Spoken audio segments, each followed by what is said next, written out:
They say mirrors are portals.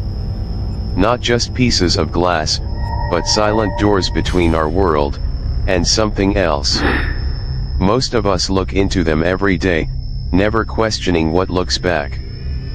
But tonight, you will hear a story that may change the way you see your own reflection.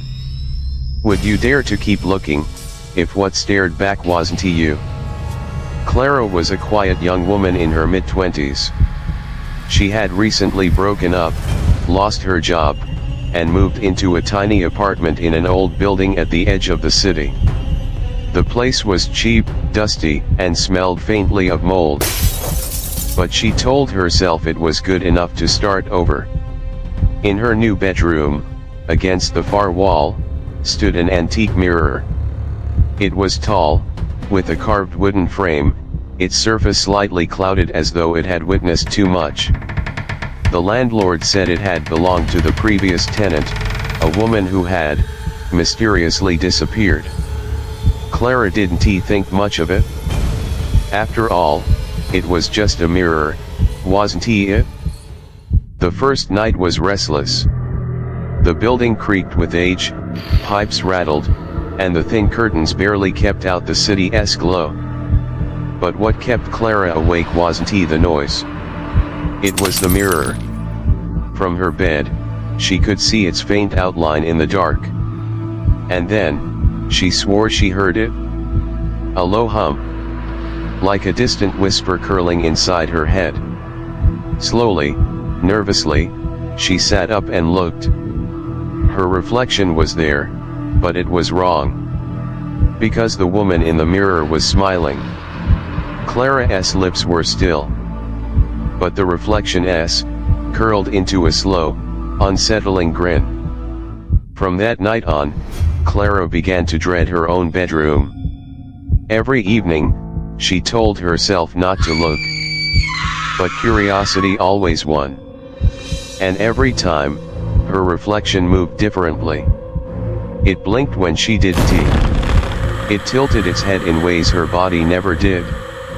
Sometimes, she caught it leaning closer, pressing almost against the glass. And late at night, when the world outside was silent, she heard it. A whisper. A soft voice, hissing her name. Clara.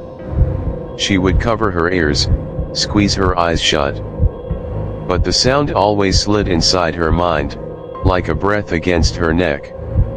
One stormy night, Clara woke with a start. A sound echoed in the dark. Tap, tap, tap. Like fingernails against glass. She froze, heart pounding. Slowly, her eyes turned to the mirror. Her reflection wasn't sleeping. It was standing, pressed against the glass, its eyes wide, its grin stretching unnaturally. Then it moved. The reflection raised its hand, placed it flat on the glass, and mouthed the words, "Let me in."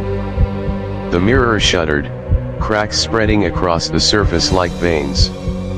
A deep red glow pulsed from within, and the reflection's hand began to push through. The next morning, neighbors reported hearing a scream. A sharp, piercing cry that was cut off too suddenly. When they knocked, no one answered. And when the door was finally opened, Clara was gone. The apartment was in disarray, as though someone had struggled. But the mirror stood perfectly still. And inside its glass, if you looked closely, you could see her. Clara, trapped, pounding against the surface, her mouth open in an endless scream. So tonight, if you find yourself standing before a mirror in the dark, look closely. Does your reflection move with you, or is it waiting, patiently, for the right moment, to take your place? If you dare to hear more haunted tales, subscribe to Dark Whispers.